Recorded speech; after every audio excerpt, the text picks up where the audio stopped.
और इस संदर्भ को जो है उसी मार्कुस रचित सुसमाचार 4 अध्याय के आरंभ भाग में और मत्ती में देखते हैं कि वो बड़ी भीड़ जब आ गई तो वो नाव पर चढ़कर बैठकर उनको वहां पर से उपदेश दे रहा था. The religious leaders of those days did not accept the Lord Jesus Christ wholeheartedly into their midst. और उन दिनों के धर्म संबंधित जो नेता थे, अगुवे थे, उन्होंने प्रभु यीशु मसीह को पूर्ण मन से अपने बीच में उन्होंने नहीं स्वीकारा. Though occasionally the Lord went to the synagogue and taught them, but their hearts were closed, their ears were closed, their eyes were closed. They could not understand, they could not hear anything, neither they could see what the Lord was doing in their midst. Brother, I'll switch off my video. I think there is some problem in my audio coming to you quickly, right? So I will switch off my video and translate. Is that okay? I don't know. If you can hear me, if I can hear, no problem. Yeah, that's right. So I'll switch off my video and translate. So I'll just... right. Okay. Okay. So sometimes it is better. The bandwidth just gets better. Yeah. Okay. तो हम देखते हैं प्रभु यीशु मसीह जो है लगातार मंडली में जाया करता था, मंडली में उनसे संबोधित करते हुए बात भी करता था. Synagogue. They used to go to synagogue. जो यहूदियों की मंदिर थी उसमें जाया करता था, उनको वचन से सिखाया करता था. फिर भी जो है वो कभी वो उन जो आत्मिक बातों को, जो स्वर्ग संबंधित बातों को ना तो वो देख पाते थे, ना तो समझ पाते थे, ना तो वो सुनते थे. They always questioned him. वो हमेशा उससे सवाल पूछते थे. They did not accept his person. Neither they accepted his preaching. हाँ, ना तो उसके व्यक्तित्व को स्वीकारा, ना तो उसके सिखावट को उन्होंने कभी स्वीकारा है. Now here very mysterious we find the Lord is using a ship as his pulpit to preach to the multitudes. अब देखिएगा यहाँ पर प्रभु जो है अचंभे रीति से एक नाव को इस्तेमाल करते हुए वहां से वो जो है उनको सिखा रहा है. So in Matthew chapter 13, और मत्ती रचित सुसमाचार 13 अध्याय में he is speaking about 7 parables. और वहां पर 7 दृष्टांतों को बता रहा है. To teach them about the mysteries of the kingdom of heaven or the kingdom of God. और परमेश्वर के राज्य के संबंधित या फिर स्वर्गराज के संबंधित बातों को समझाने के लिए 7 दृष्टांतों को इस्तेमाल कर रहा है. Out of them, the first parable is the parable of the sower. और उन 7 में से पहला दृष्टांत जो है बीज बोने वाली की दृष्टांत है. Very quickly I will mention them. Those of you interested, please note down. और मैं बहुत जल्दी से समझाता हूं, जिसको उत्सुकता है वो जरूर लिख लीजिएगा. From 3rd verse to 9th verse of Matthew chapter 13, you find the first parable called the parable of the sower. और मत्ती रचित सुसमाचार 13 अध्याय के 3 वचन से लेकर 9 वचन के बीच में उस दृष्टांत को, जिसको बीज बोने वाला दृष्टांत कहते हैं, उसको हम देखते हैं. Then afterwards, from 10th verse onwards, there is answer to their question and also the exposition, the meaning of that parable of the sower. Till verse 23. और उसके बाद 10 वचन से लेके 23 वचन तक जो है वो जो सवाल पूछते थे उन सवालों का उत्तर, और उसके बाद उस दृष्टांत का जो उद्देश्य है उस उद्देश्य की समझ जो है प्रभु उनको देता है. Then second parable, और दूसरा दृष्टांत from 24 to 30 we find the parable of the wheat and the tares. और उसके बाद 24 वचन से लेके 30 वचन तक जो है वो जो जंगली बीज और गेहूं के बीज, इन दोनों के जो संबंधित दृष्टांत है उसको वो समझाता है. Then 31 to 32 you find the parable of the mustard seed. और उसके बाद 31 और 32 वचन में राई के बीज के दृष्टांत को हम देखते हैं. From verse 33 onwards to 43 you find about the parable of the leaven. उसके बाद 33 से लेके 43 तक जो है खमीर की दृष्टांत को हम देखते हैं. Then fifth parable you find in verse 44. और 5वें जो दृष्टांत को जो है 44वें हम वचन में देखते हैं. Sixth parable you find in 45th and the 46th verse. और 45 और 46 वचन में और छठवीं जो दृष्टांत है अनमोल मोती वाली, उसको हम देखते हैं। And finally, you find seventhly the parable of the net. और उसके बाद 47 के वचन के आगे जो है, जो Up to जाल verse का दृष्टांत है, up सातवीं to और verse आखिरी 52. Up to verse 52, you find 92 the वचन parable तक, of the net. 47 से लेके 92 वचन तक। So through these parables, the Lord is teaching them about the mysteries of the kingdom of heaven or the mysteries of the kingdom of God. और इन दृष्टांतों को इस्तेमाल करते हुए परमेश्वर के राज्य के विषय के भेद या फिर स्वर्गराज के विषय के भेद जो है चेलों को और लोगों को सिखा रहा है। Now let us see the answer which Jesus Christ gives to the disciples to that question. और जो सवाल चेलों ने पूछा, उस सवाल के उत्तर में प्रभु यीशु मसीह क्या कह रहा है, उसको अब हम आगे देखेंगे। I am asking you to refer to Matthew chapter 13 because there is vivid explanation or explicit explanation in Matthew chapter 13 to the answer posed by the disciples. और जो सवाल को चेलों ने पूछा, उस सवाल के संबंधित में जो समझ को प्रभु यीशु मसीह ने चेलों को दिया या फिर समझाया, वो बात और भी अधिक स्पष्टता से मत्ती रचित सुसमाचार 13 अध्याय में लिखी गई। इस कारण से मैं आपको मत्ती रचित सुसमाचार 13वें अध्याय को देखने के लिए कहता हूं। It says, because it is written, it is given unto you to know the mystery of the kingdom of heaven, but to them it is not given. और वो कहता है, वो तुम्हें दिया गया कि तुम स्वर्गराज के संबंधित भेदों को समझे, पर उनके लिए नहीं दिया गया, कहता है। The people around, the multitude, they do not know, they cannot understand. The Jewish nation, Israel cannot understand. और देखिएगा, प्रभु स्पष्ट कहता है कि यहूदी राष्ट्र के लोग या फिर इस्राएली, ये प्रजा जो है, वे समझ नहीं पाते हैं। Why? What is the reason? इसका कारण क्या है? Verse 13 he says, और 13वें वचन में वो कहता है, therefore speak I to them in parables, because they seeing see not, and hearing they hear not, neither do they understand. मैं उनसे दृष्टांतों में इसलिए बातें करता हूं कि वे देखते हुए नहीं देखते और सुनते हुए नहीं सुनते और नहीं समझते।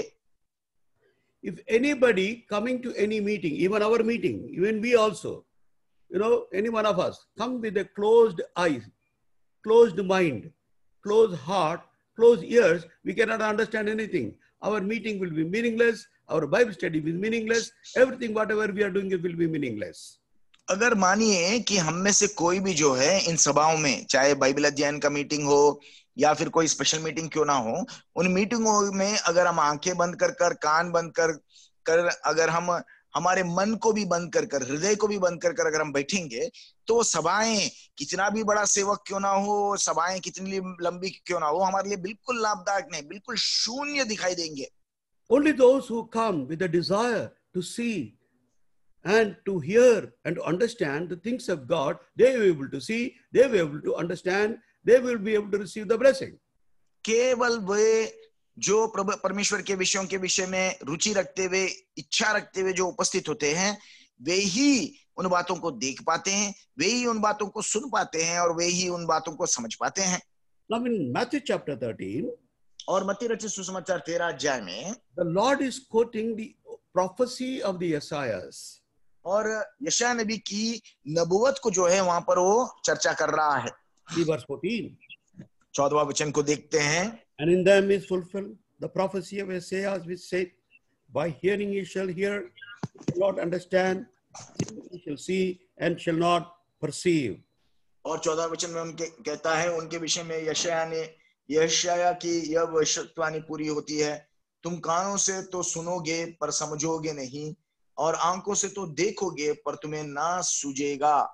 We are not referring to those reading those verses, but I will give you the reference. Those of you are interested, in Isaiah 6, 9, and 10, the Lord has prophesied already through Isaiah these things.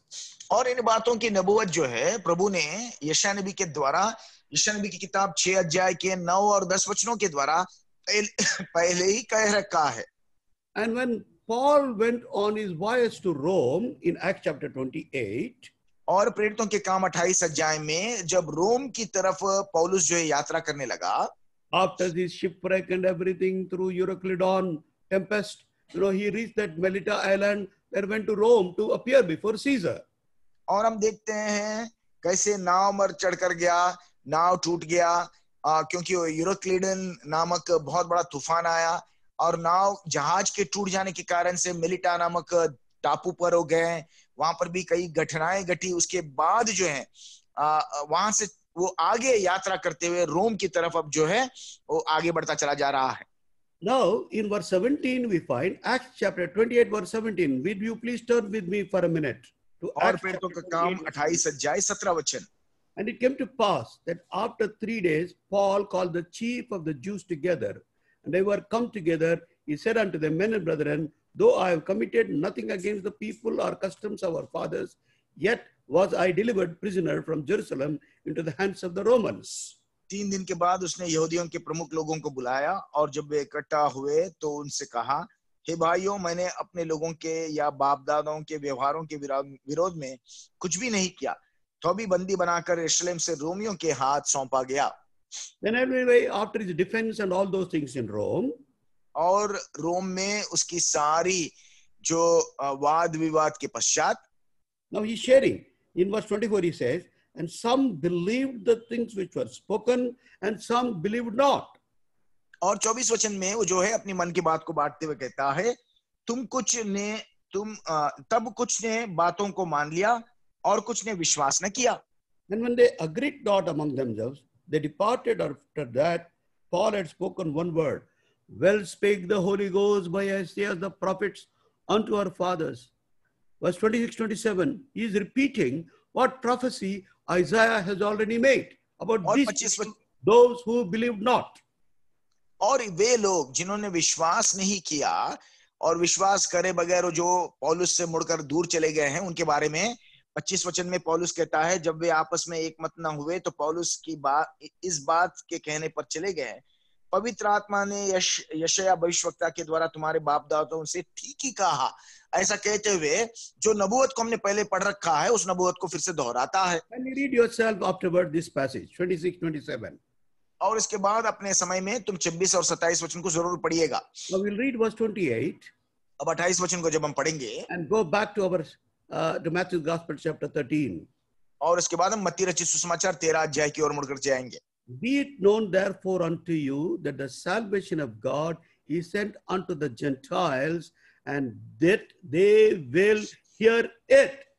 अतः तुम जानो कि परमेश्वर के इस उद्धार की कथा अन्य जातियों के पास भेजी गई है और वे सुनेंगे।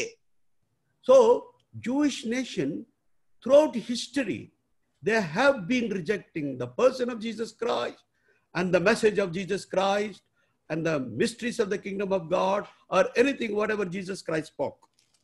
और यहूदी के सारी प्रजा सदियों से ये भविष्यवाणी जो की गई है या फिर प्रभु यीशु मसीह की बातों को, प्रभु यीशु मसीह के विषय की बातों को, संबंधित सारी बातों को वे जो अनसुनी करते थे वो बिल्कुल इनकार करते चले जाते थे।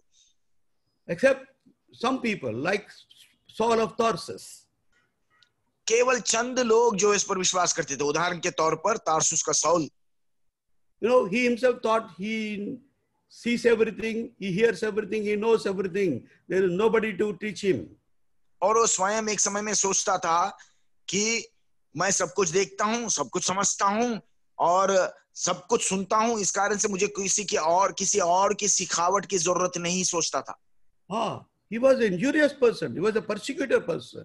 हाँ, वास्तव में देखो तो वो दूषित करने वाला व्यक्ति और दूसरों को ताड़ना देने वाला एक व्यक्ति था। Concerning the law, he was blameless. और व्यवस्था के विषय में देखो तो निंदा रहित रहता था। He was such a Jew. ऐसा यहूदी था। On the way to Damascus, the Lord first of all blinded his physical eyes. पर दमिश्क के मार्ग में हम देखते हैं सर्वप्रथम परमेश्वर ने उसकी आंखों को अंधा कर दिया है। He opened his inward eyes. उसके अंतःकरण की आंखों को उसने खोल दिया है।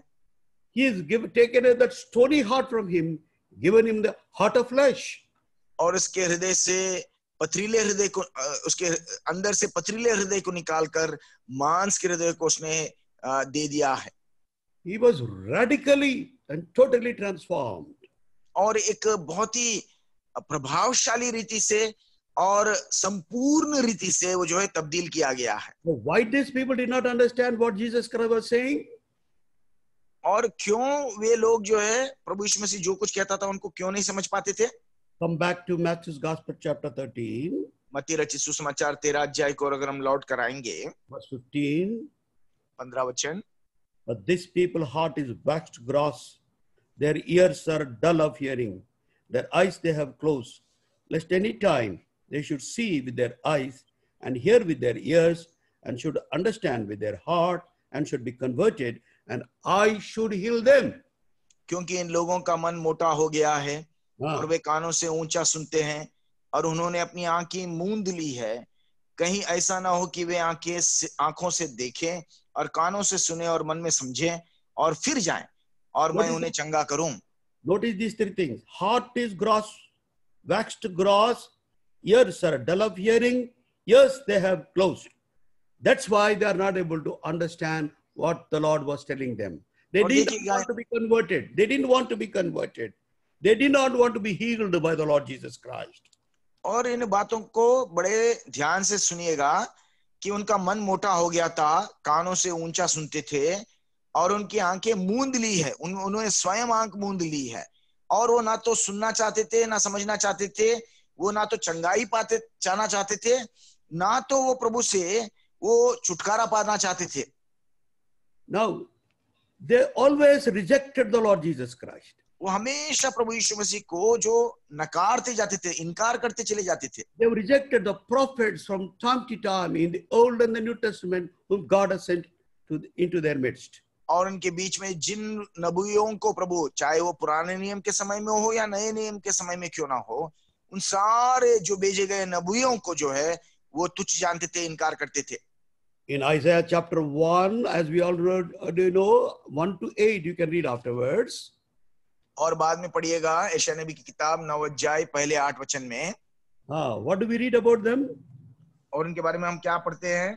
Ox knoweth his owner, yes his master script, but Israel doth not know, my people doth not consider. और हम वहां पर देखते हैं गधा जो है अपने मालिक को जानता है और इस तरीके से जानवर भी जो है अपने मालिक को समझता है, पर मेरी प्रजा अपने स्वामी को नहीं पहचानते कर प्रभु कह रहा है। He says in verse 4, they are sinful nation. और एक मतलब पापी एक राष्ट्र है, इस तरीके से प्रभु उनके बारे में कहता है। From the whole head they sick, whole heart faints. और उनका सारा देह, शरीर जो है पाप से भरा हुआ है, इस तरीके से कहता है। From the sole of the foot even to the head, there is no soundness in it. और उनके सिर से लेके पांव तक कोई भली बात या अच्छी बात नहीं दिखाई पड़ती है। And Matthew's Gospel, और मत्ती रचित सुसमाचार chapter 23, 23 अध्याय 37 to 39. These are important words we shall read. और 37 से लेके 39 वचन तक बहुत प्रमुख वचन है, पढ़ेंगे। I will read in English, after brother will read in Hindi. Look into your Bibles, please.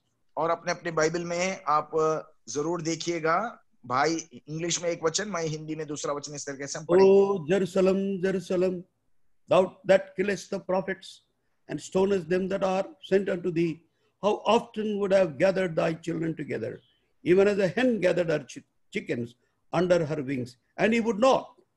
Behold, your house is left unto you desolate. For I say unto you, ye shall not see me henceforth, till ye shall say, blessed is he that cometh in the name of the Lord.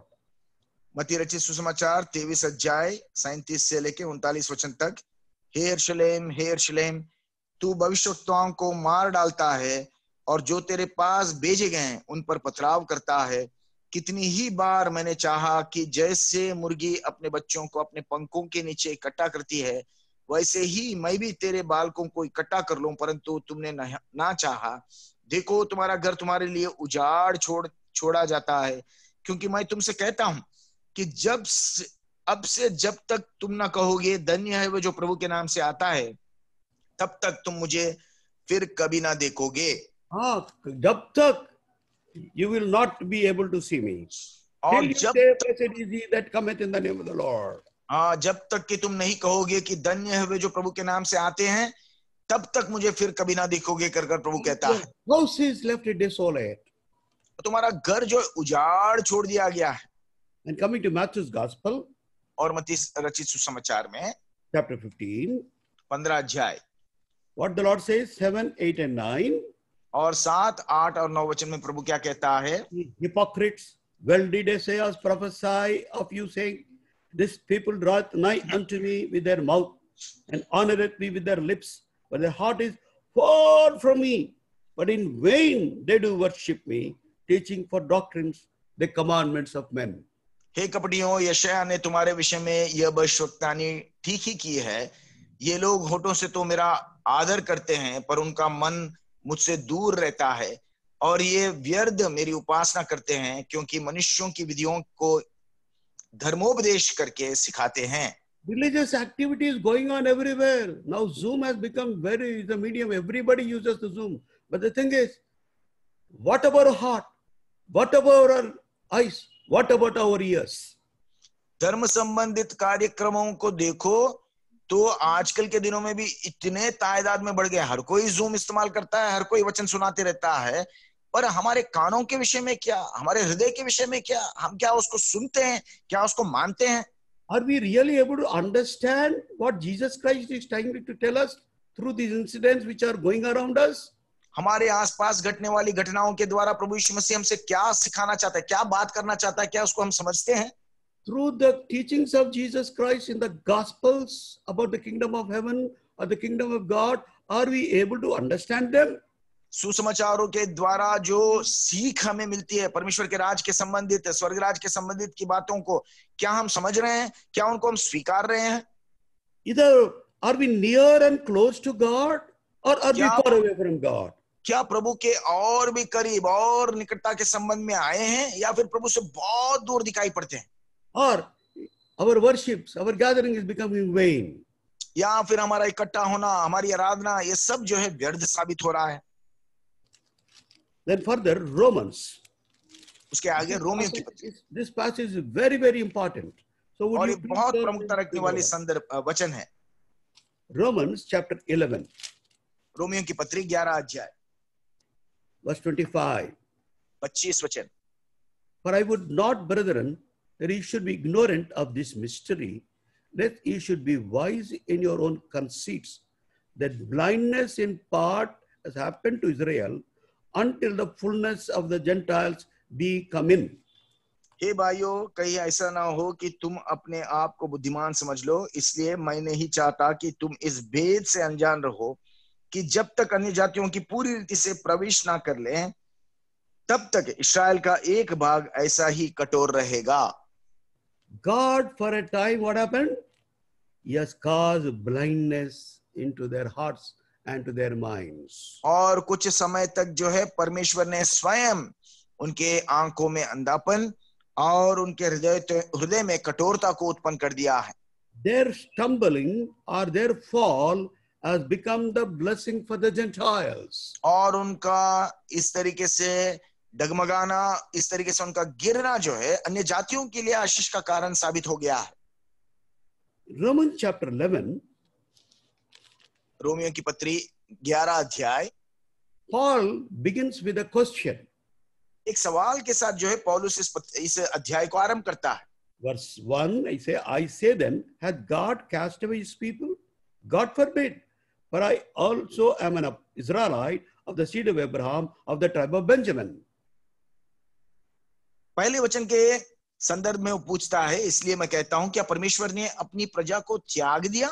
कदापि नहीं, मैं भी तो इस्राएली हूं, Abraham के वंश का, बिन्यामीन के गोत्र में से हूं। Verse 2, God hath not cast away his people which he foreknew. परमेश्वर ने अपनी उस प्रजा को नहीं त्यागा जिसे उसने पहले ही से जाना। But because God caused blindness because of their stumbling, of their failure to discern and receive Jesus Christ as their Messiah when he came with the message of the kingdom. और परमेश्वर के राज के संबंधित संदेश को लेकर जब उनके बीच में वो आया, क्योंकि वो डगमगा रहे थे, क्योंकि वो अविश्वास को दिखा रहे थे, इस कारण से प्रभु ने उनकी आंखों को बंद कर दिया और इनके हृदय को कठोर कर दिया। Mark that word, Romans chapter 11 verse 25. और रोमियो की पत्री 11 अध्याय 25 वचन। Very clearly says, ignorant of the mystery, that ye should be wise in your own conceit. The blindness in part happened to Israel until the fullness of the Gentiles be come in. देखिएगा वहां पर कितनी स्पष्टता से कह देता है कि अपने आप में वो बुद्धिमान समझने लगे हैं, इसलिए कि वो भेद से अनजान होते गए हैं। इस कारण से इस्राएलियों का बाग ऐसा ही कठोर रहने के लिए प्रभु ने ठहरा दिया है। Verse 11. 11 वचन। I say then, have they stumbled that they should fall? God forbid. But rather, through their fall, salvation is come unto the Gentiles. But to provoke them to jealousy. Provoke them to jealousy. Romeo की पत्री 11 अध्याय के 11 वचन। अतः मैं कहता हूं, क्या उन्होंने इसलिए ठोकर खाई कि गिर पड़े? कदापि नहीं, परंतु उनके गिरने के कारण अन्य जातियों को उद्धार मिला, कि उन्हें जलन हो। For a time, God has kept that nation aside because they have rejected Him. और एक समय तक Him. They have not received His message. और एक समय तक प्रभु ने उनके हृदय को कठोर कर कर एक तरफ रख दिया, क्योंकि उन्होंने परमेश्वर के संदेश को नहीं सुना, उसको उन्होंने नहीं स्वीकार किया और उनको वो इनकार करते चले गए हैं।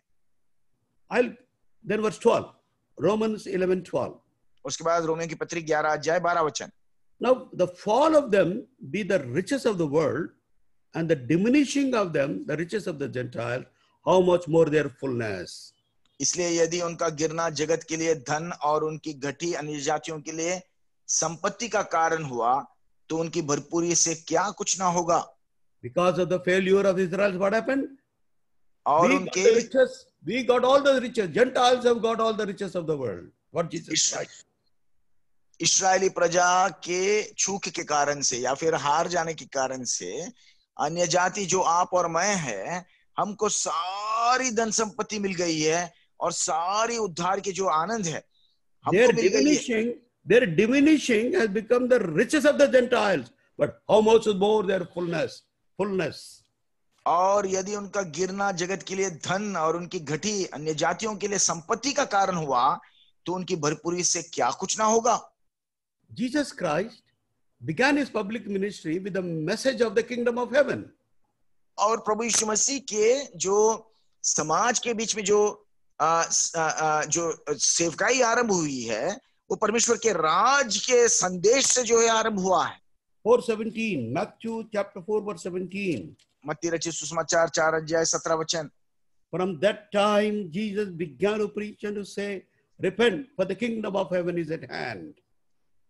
मत्ती रचित सुसमाचार 4 अध्याय का 17 वचन। उस समय से यीशु ने प्रचार करना और यह कहना आरंभ किया, मन फिराओ, क्योंकि स्वर्ग का राज्य निकट आया है। What was the condition in the world at the time when Jesus Christ appeared on the scene? और उन दिनों में जगत संसार की अवस्था या फिर परिस्थिति कैसी थी जब प्रभु यीशु मसीह प्रकट हुए और संदेश देना आरंभ करें। Verse 16. 16 वचन।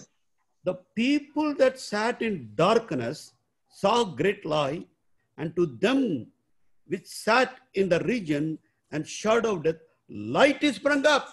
जो लोग अंधकार में बैठे थे उन्होंने बड़ी ज्योति देखी, और जो मृत्यु के देश और छाया में बैठे थे उन पर ज्योति चमकी। The entire humanity was under the shadow of death. सारी मनुष्य जाति जो है मृत्यु की छाया के नीचे बैठी थी। But for them light is shine, great light is shine upon them. और उन सबों के लिए एक बहुत बड़ी ज्योति चमकी है। And from the words of the Savior, the Lord Jesus Christ, this is the first message comes. और उन दिनों में ऐसी दशा में जगत संसार के उद्धारकर्ता के मुंह से जो है संदेश उनके पास आता है, Repent, for the kingdom of heaven is at hand. मन फिराओ, क्योंकि स्वर्ग राज का निकट आया है। By repenting from our sins, believing in the name of Jesus Christ, we become the citizens of that kingdom. हमारे पापों से पश्चाताप कर कर, मन फिराव कर कर जब प्रभु यीशु मसीह पर विश्वास करते हैं, वे जो है जो ऐसा काम करते हैं, वे जो है स्वर्ग राज के जन बन जाते हैं, स्वर्ग राज की प्रजा बन जाते हैं। How did John the Baptist, the forerunner of Jesus Christ, began his ministry? और बपतिस्मा देने वाला यूहन्ना जो प्रभु यीशु मसीह से आगे आगे दौड़ते हुए सेवकाई किया, उसने सेवकाई को कैसे आरंभ किया? He also began with the same message. और वो भी जो है ऐसे ही संदेश के साथ आरंभ किया है। Verse 1 and 2, Matthew chapter 3, 1 and 2. मत्ती रचित सुसमाचार 3 अध्याय 1 और 2 वचन। In those days came John the Baptist, preaching in the wilderness of Judea, and saying, Repent ye, for the kingdom of heaven is at hand. उन दिनों में यूहन्ना बपतिस्मा देने वाला आकर यहूदियों के जंगल में यह प्रचार करने लगा, मन फिराओ क्योंकि स्वर्ग का राज्य निकट आ गया है। So he also began with the same message. और वो भी जो है ऐसे ही संदेश के साथ आरंभ किया है। Then when Jesus Christ selected the 12 apostles, sent them to the field, see what did he instruct them to preach, where to go and what to preach. और प्रभु यीशु मसीह ने जब 12 चेलों को चुन लिया और उनको नियुक्त करने के बाद जब उनको आदेश देते हुए कहता है कहाँ जाना है और कौन सी संदेश को बताना है। Matthew chapter 10, मत्ती रचित सुसमाचार 10 अध्याय 5, 6 and 7. 5, 6 और 7 वचन। These 12 Jesus sent forth and commanded them, saying, Go not into the way of Gentiles. Please note very carefully.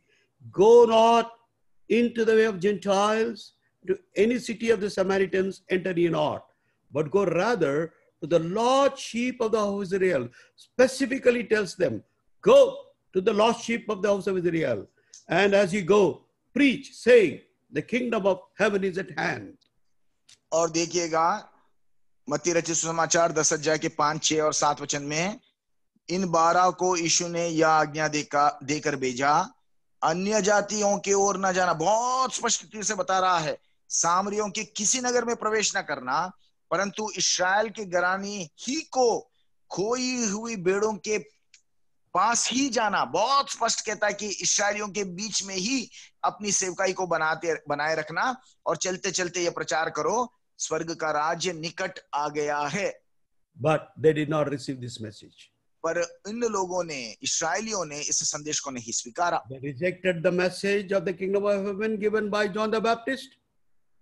और यूहन्ना बपतिस्मा के द्वारा गया हुआ परमेश्वर के राज्य के संबंधित संदेश को उन्होंने इनकार कर दिया। They rejected the message and the person of Jesus Christ also. और उन्होंने प्रभु यीशु मसीह के व्यक्ति को और उसके संदेश को भी उन्होंने इनकार कर दिया। And also they have rejected the message given by the 12 apostles. और उसके बाद हम देखते हैं 12 चेलों के, प्रेरितों के संदेश को भी उन्होंने इनकार कर दिया है। Why? क्यों? Their heart is gross old.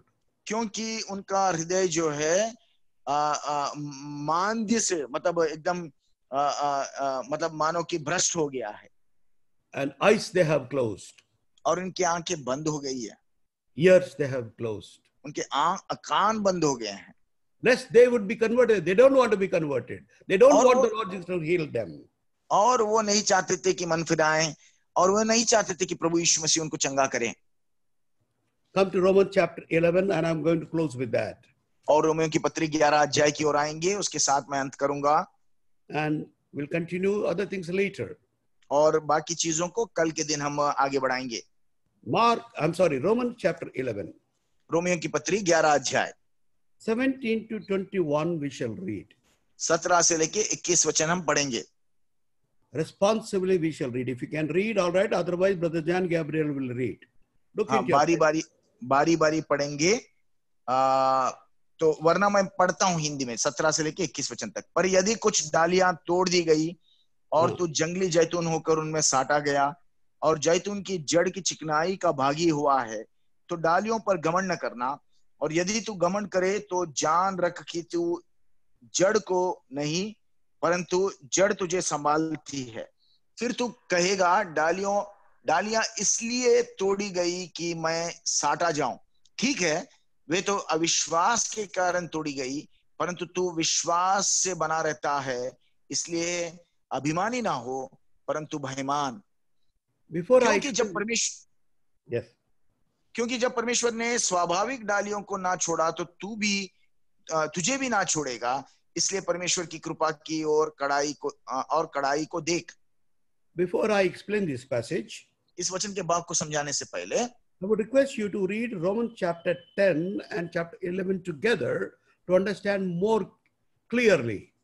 Romeo की 10 अध्याय और 11वें अध्याय को अपने व्यक्तिगत समय में और भी अधिक पढ़ने के लिए मैं आपसे विनती करता हूं, क्योंकि इसको तुम और भी अधिक अच्छे से समझ पाओगे। Romans chapter 10 verse 1 says, और रोमियो की पत्री 10 अध्याय पहला वचन कहता है, Brethren, my heart desire and pray to God for Israel is that they might be saved. हे भाइयों, मेरे मन की अभिलाषा और उनके लिए परमेश्वर से मेरी प्रार्थना है कि वे उद्धार पाएं। Paul's heart desire was for his people, for his own nation. और पौलुस की दिल की चाहत, पूरी लालच ये रही कि उसकी प्रजा उद्धार पाए। They have the zeal about God. और उनके परमेश्वर के लिए एक धुन रहती थी। They had zeal about the temple. और मंदिर के प्रति उनके मन में एक धुन है। They have zeal about all the sacrifices. और सारे बलिदान जो मंदिर में चढ़ाए जाते हैं उनके प्रति भी एक बहुत निष्ठा है। They have zeal about the 10 commandments. और 10 आज्ञाओं के प्रति भी वो एक बहुत लालसा को रखते थे। They have zeal about the tithing in every small thing, even mint and cumin. और दशवांश देने में, चाहे वो राई के विषय में या फिर छोटी छोटी बातों में क्यों ना हो, दशवांश देने में बहुत मनसा को रखते थे। But verse 2 says, I bear them record that they have a zeal of God, but not according to knowledge. हाँ, पर दूसरे वचन में पौलुस उनके बारे में कहता है, उनकी गवाही देता हूं कि उनको परमेश्वर के लिए धुन रहती है, परंतु बुद्धिमानी के साथ नहीं है।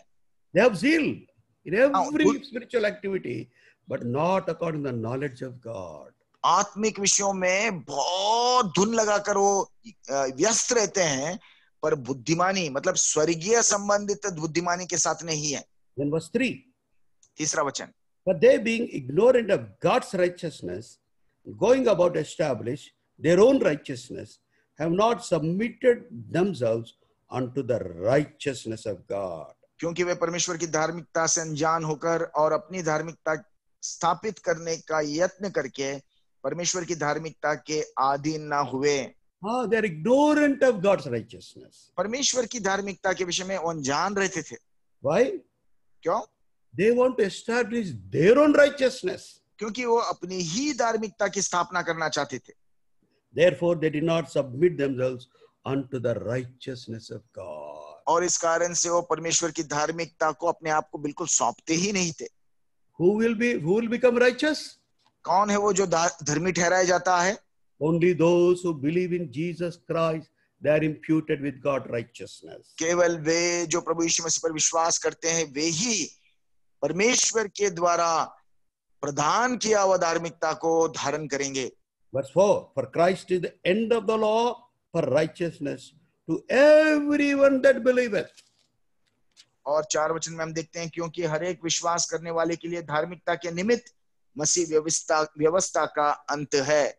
Also Romans, उसके बाद रोमियो की पत्री chapter 4, 4 अध्याय and verse 25, 25 वचन, who was delivered for our offenses and was raised again for our justification. वो हमारे अपराधों के लिए पकड़वाया गया और हमारे धर्मी ठहरने के लिए जिलाया भी गया। Jesus Christ was delivered for our offenses on the cross of Calvary. प्रभु यीशु मसीह हमारे पापों के निमित्त कलवरी क्रूस पर पकड़वाया गया। Was buried and rose again on the third day victoriously. और वो गाड़ा गया और तीसरे दिन जयवंत मसीहा होकर उस मृत्यु के उस बंधनों को तोड़कर कब्र में से वो जी उठा है। He shed his precious blood as a propitiation for our sins. उसके बहुमूल्य लहू को उसने हमारे छुड़ौती के दाम के तौर पर उसने बहा दिया। Apart from him, outside him, whatever he has done on the cross of Calvary, no man can become righteous. Kalvari क्रूस पर जो उस कार्य को उसने पूरा किया, जिस लहू को उसने कलवरी क्रूस पर पूरा बहा दिया है, उसके अथवा कोई भी विषय इस जगत संसार में है ही नहीं जो मनुष्य को धर्मी ठहरा सकता है। But Jews, Israel, they rejected this Jesus Christ, what he has done on the cross of Calvary. और यहूदियों ने इस यीशु मसीह को और उसने जो कलवरी क्रूस पर संपूर्ण काम को पूरा किया है उसको भी जो इनकार करने लगे हैं। So now Paul is having that burden. His heart desire is that they may be saved. और इस कारण से पौलुस जो है उसकी प्रजा इस्राएलियों के प्रति बहुत बड़ी बोझ को रखकर ये चाहत प्रकट करता है कि उनका उद्धार हो जाए।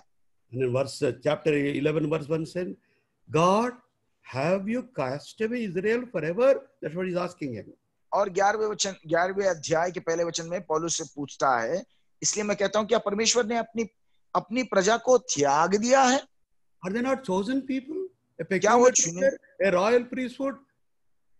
क्या वो एक चुने हुए वंश और राजपद्धारी याजकों का समाज नहीं है? Have you forgotten them? Have you cast them out? क्या उनको त्याग दिया? क्या उनको तू भूल चुका है? No, he has not cast them off. हाँ, बिल्कुल नहीं, ऐसा उनको उसने त्याग नहीं दिया है। Because of the spirit of rejection and rebellion, God has caused blindness in their heart and mind, kept them aside for a time. क्योंकि उनकी आत्मा जो है प्रभु को इनकार करने वाली, प्रभु को त्याग देने वाली आत्मा है, इस कारण से प्रभु ने उनको कुछ समय के लिए उनको उसने दूर कर दिया है।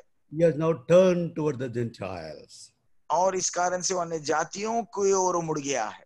Now come back to Romans chapter 11, 17 to 21, the passage which you have read. और जिस वचन के भाग को हमने पढ़ा, रोमियो की पत्री 11 अध्याय 17 से लेके 21 वचन के बीच में। What does he say here? यहाँ पर क्या कहता है? Talking about olive tree and wild olive tree. और यहाँ पर जो है एक जैतून की डाली, जो अच्छी जैतून है और जंगली जैतून, दोनों के बारे में बातें कर रहा है। Here we read about the good olive tree as children of Israelites. और ये अच्छे जैतून की पेड़ जो है वो इस्राएली प्रजा के साथ तुलना की जाते हुए देखते हैं। In the Bible we find 3 trees, that is fig tree, olive tree and wine. They represent the children of Israelites. और बाइबल के अंदर 3 पेड़ है जो इस्राएली प्रजाओं को सूचित करते हैं। वो तीनों में से पहली जो है जैतून है, दूसरा जो है अंजीर है, तीसरा जो है दाखलता है। So now he says, some of the branches be broken off, and thou being a wild tree, but graft in among them, and with them partakers of the root and fatness of the olive tree. और इनके संबंध में Romeo की पत्री 11 अध्याय के 17 वचन में प्रेरित पौलुस कहता है, यदि कुछ डालियां तोड़ दी गई और तू जंगली जैतून होकर उनमें साटा गया और जैतून की जड़ चिकनाई का भाग हुआ है, तू घमंड न करना कहता है। Referring to children of Israelites, he has broken their branches. और इस्राएली संतान के बारे में बातें करते हुए कहता है कि परमेश्वर ने उनके डालियों को तोड़ डाला है। And we Gentiles are wild olive tree. और हम जो अन्य जाति की प्रजा है जंगली जैतून के समान है। We are grafted into this olive tree, real olive tree. और इस सच्चे चिकने जैतून के भीतर जो है आप और मैं जो साटे गए हैं, so that we may be partakers of the root and fatness of the olive tree. और इस जैतून के जड़ में और जैतून के चिकनाई के भागी हम हो जाएं, इसलिए हम जो है साटे गए हैं। But beloved, as Gentile converts, we all are Gentiles. We're all of us Gentiles. What we should do? We should not boast, not against the branches. But if thou boast, thou bearest not the root, but the root thee. और अन्य जाति होने के कारण से आप और मैं, हम जो यहूदी नहीं है, हम सब अन्य जाति हैं। इस कारण से हमको ऐसा करना है कि घमंड नहीं करना है, क्योंकि यदि हम घमंड करेंगे, हमें जान लेना चाहिए कि जड़ को नहीं परंतु जड़ ही जो है हमें संभालता है। Verse 19. 19 वचन। will say then the branches were broken off that I might be grafted. फिर तू कहेगा डालियां इसलिए तोड़ी गई कि मैं साटा जाऊं। Verse 20. Well, because of unbelief they were broken off. Remember, because of unbelief these original branches are broken off. 20 वचन में हम देखते हैं, ठीक है, वे तो अविश्वास के कारण तोड़ी गई है। याद रखिएगा, स्मरण रखिएगा, अविश्वास के कारण से डालियां तोड़ दी जाती हैं। Because of the heart being gross old, because of the eyes they close, because of the ears they have closed, they are broken off. और देखिएगा, ये इस कारण से हो रहा है क्योंकि उनके आंखें बंद हो गई है, उनका हृदय मोटा हो गया है और कान होने के बावजूद भी वो सुन नहीं पाते हैं। And those of us who say we are standing in faith, और वे जो कहते हैं कि हम विश्वास में बने रहते हैं, Verse 20 says, and thou standest by faith, be not high-minded, but fear 20 वचन में God. 20 वचन में कहता है परंतु विश्वास से बना रहता है, इसलिए अभिमानी ना हो परंतु भयमान। Verse 21, if God has not spared the natural branches, take heed lest he also spare not thee. क्योंकि जब परमेश्वर ने स्वाभाविक डालियों को ना छोड़ा तो तुझे भी ना छोड़ेगा। स्वाभाविक डालिया इज़राइल है। और स्वाभाविक डालियां जो है इस्राएल है। You are only grafted into it. आप और मैं केवल साटे गए हुए जंगली जैतून हैं। The day will come, पर एक दिन आएगा, he will say, blessed is he that cometh in the name of the Lord. और इस्राएल की प्रजा कहने वाले हैं, धन्य है वो जो प्रभु के नाम से आएगा। Romans chapter 11:26, I am closing with this verse. और रोमियों की पत्री 11 अध्याय 26 वचन से मैं अंत करता हूं। And so all Israel shall be saved, as it is written, there shall come out of Zion the deliverer, and shall turn away ungodliness from Jacob. और इस रीति से सारा इस्राएल उद्धार पाएगा, जैसा लिखा है, छुड़ाने वाला सियोन से आएगा और अभक्ति को याकूब से दूर करेगा। So there will be a generation to come. Israel is going to believe on the Lord. They are going to believe in the Lord. और एक ऐसी पीढ़ी आने वाली है, इस्राएल की सारी पीढ़ी प्रभु यीशु पर विश्वास करेंगे। Majority of Jews in the final generation before Christ's return will turn to Christ for salvation. और प्रभु यीशु मसीह के दूसरे आगमन से पहले यहूदियों के अत्यधिक संख्या में लोग जो है प्रभु यीशु मसीह की ओर मुड़ेंगे और उद्धार पाएंगे। So these are the mysteries of the kingdom of heaven. और देखो यही स्वर्गराज के संबंधित के भेद है। Oh, read Matthew chapter 13 and other passages which you have read. और मत्ती रचित सुसमाचार का 13 अध्याय, लूका रचित मार्कुस रचित सुसमाचार के 4 अध्याय, लूका का 8, इन भागों को जो है आप बाद में ध्यानमन करिएगा। God has caused blindness into their heart and mind. और प्रभु ने उनके मन के अंदर और उनके आंखों में अंधापन और मोटापन उत्पन्न कर दिया है। His disciples, he says, he has given you the mysteries. You can understand, but they cannot understand. और चेलों से वो कहता है कि मर्म की बातें, स्वर्गराज के भेद की बातें तुम समझ पाते हो पर वो समझ नहीं पाएंगे। Therefore, I am teaching them in small parables. और इस कारण से मैं छोटी-छोटी दृष्टांतों में तुम्हें सिखा रहा हूँ। I take small mustard seed, leaven, like that, sowing the seed, like that. The Lord is Christ talking about the mysteries of the kingdom of heaven. और देखिए इस कारण से छोटे-छोटे दृष्टांतों को इस्तेमाल करते हुए प्रभु स्वर्गराज की बातों को सिखा रहा है। बीज बोने वाली का दृष्टांत देखिएगा, या फिर खमीर की दृष्टांत को देखिएगा, राई के दाने के बीज को दाने के विषय के दृष्टांत को देखिए। इस तरीके से कई उदाहरणों से प्रभु जो है उनको स्वर्गराज की बातों को सिखा रहा है। Mystery is a picture or means previously hidden truth now being revealed. That is mystery. और भेद की बात का मतलब ये है जो पूर्व काल में जो अज्ञात रीति में रहता था या फिर छुपा हुआ रहता था, अब जो है प्रकट कर दिया गया है।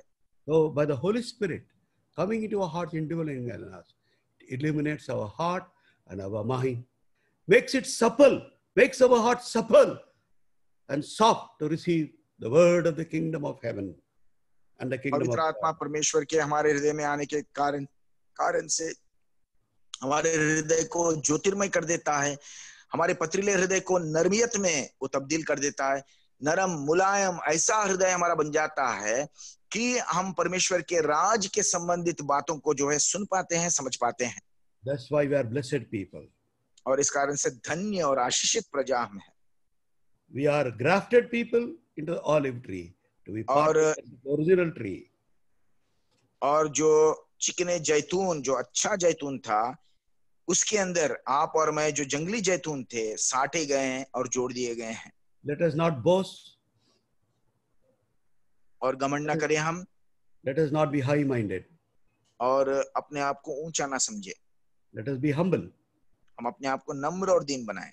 Obeying the Lord and His word. Prepare ourselves for the kingdom of heaven, kingdom of God. परमेश्वर के राज को सुनते हुए, उसके अधीन होते हुए, परमेश्वर के राज्य के लिए और स्वर्ग राज्य के लिए अपने आप को हम तैयार करेंगे। Anytime he may appear on the scene. Let us be ready always, always.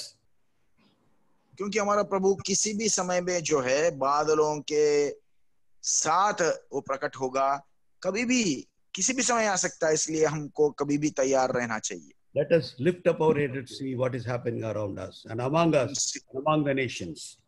सिर उठाकर हमारे छुटकारे के दिन को देखेंगे, हमारे आसपास की परिस्थितियों को, देशों के बीच में जो भी घट रहा है उनको देखकर उनको समझने की यत्न करेंगे। Shall we pray?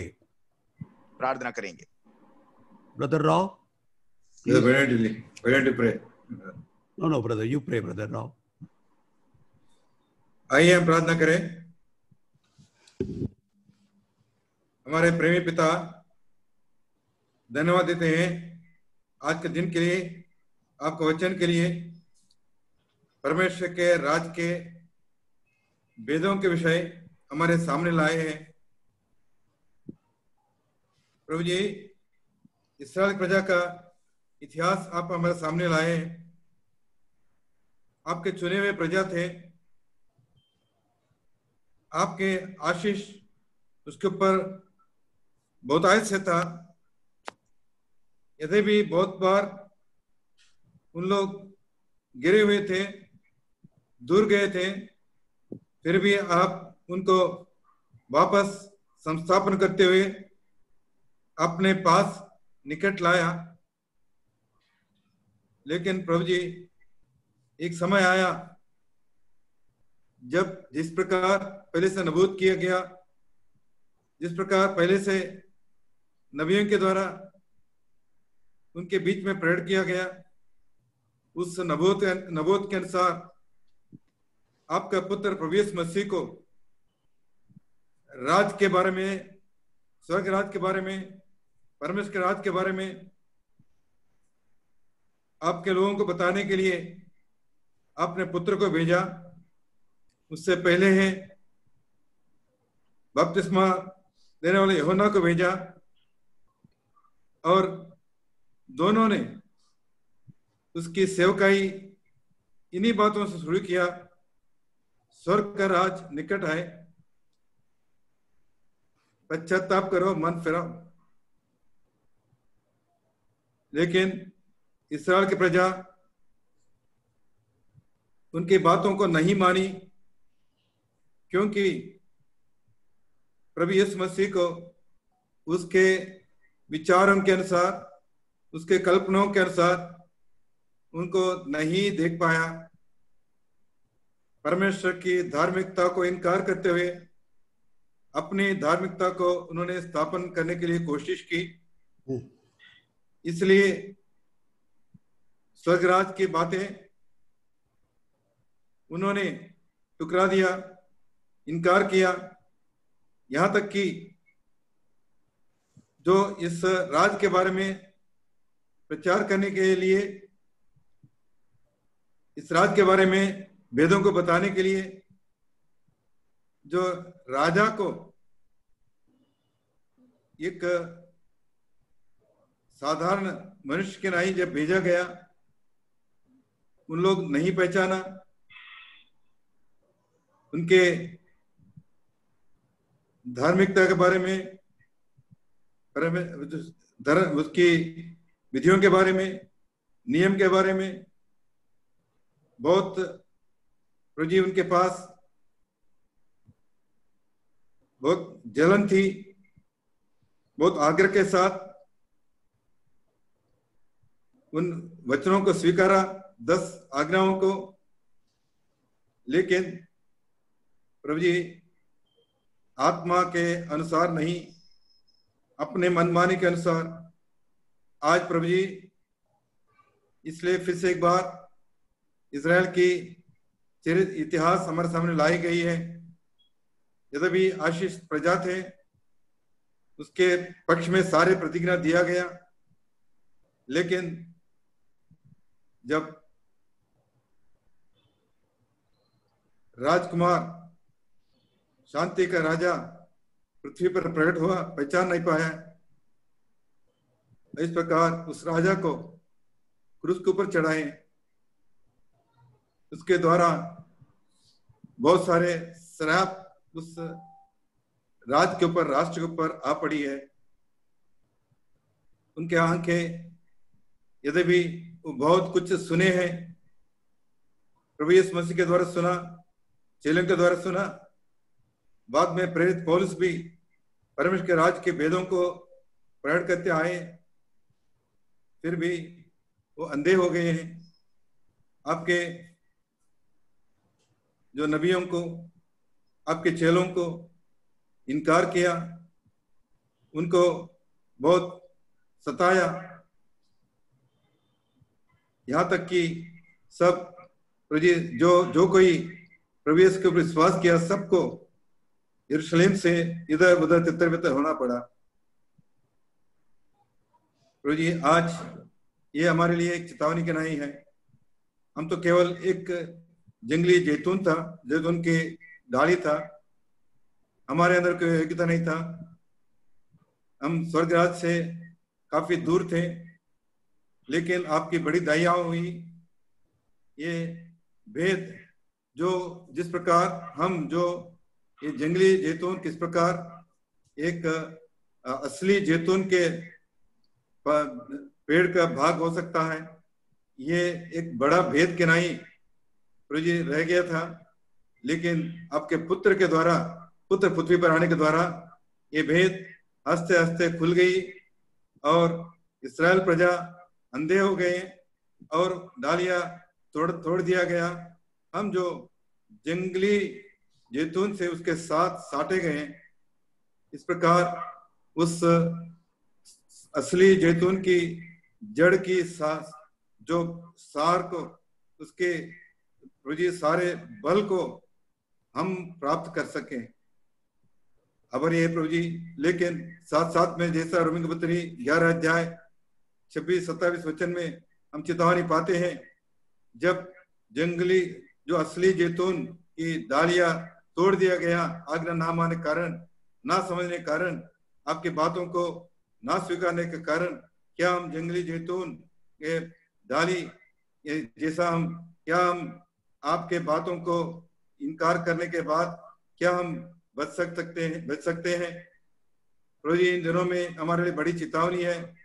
हम तो वचन बहुत सुन रहे हैं, हमारे बहुत सारे बातों के लिए हमारे कान बहरा हो गया, हमारे आंखें अंधा हो गया, हमारा हृदय बहुत मोटा हो गया। बहुत सारे बातों, कितने बात प्रभु जी हम सुनते आए हैं, सालों से आपके दासों को आप इस्तेमाल करते हुए बहुत सारे वेदों को प्रकट किया। हम सुनते आ रहे हैं, लेकिन प्रभु जी हमारे हृदय में स्वीकारते नहीं है। इसलिए आप इस्राएल प्रजा का उदाहरण उसके जीवन में जो घटी हमारे सामने लाया है, क्या हम इन दिनों में विशेष बंबई के विश्वासियों की नहीं, पिछले 2 महीने से आपके दासों का संदेश और अब हम सुनते आए हैं, आपके आगमन के बारे में संदेश सुनते आए हैं।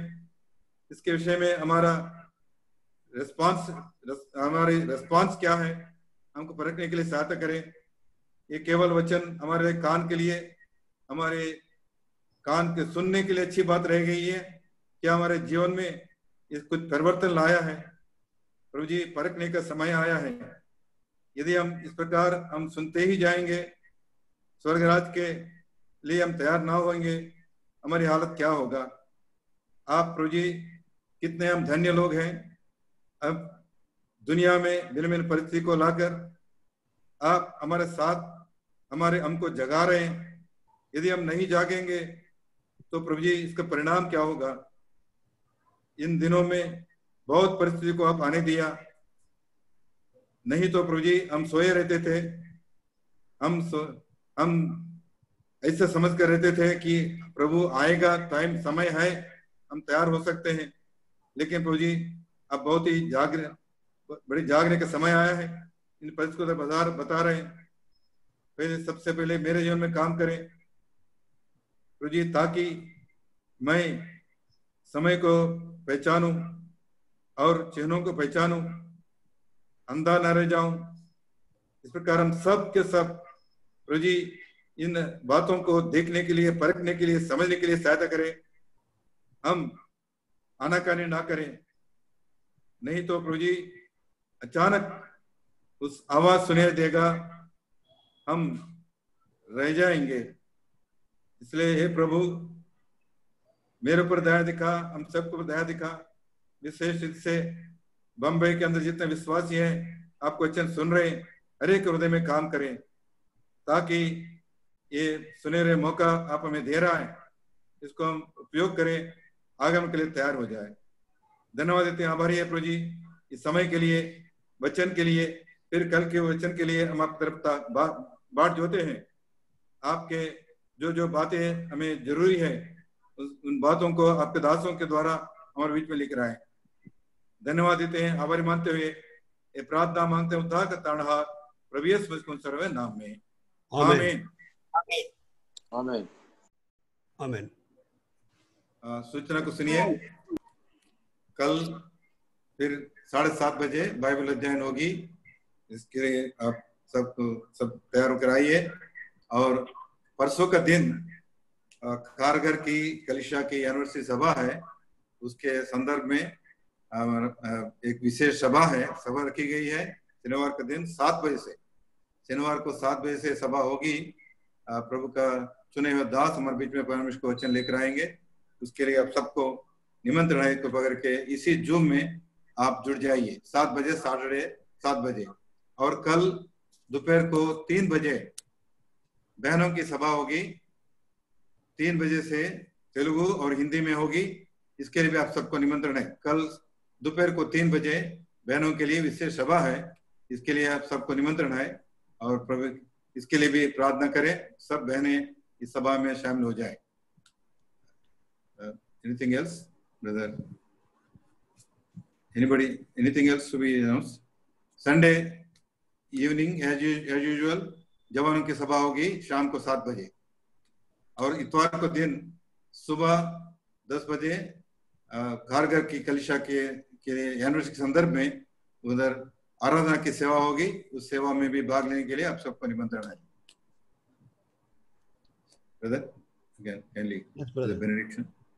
Now unto him that is able to keep us from falling and to present us faultless and blameless in the presence of his glory with exceeding joy, the Lord Jesus Christ be honor and dominion both now and forevermore.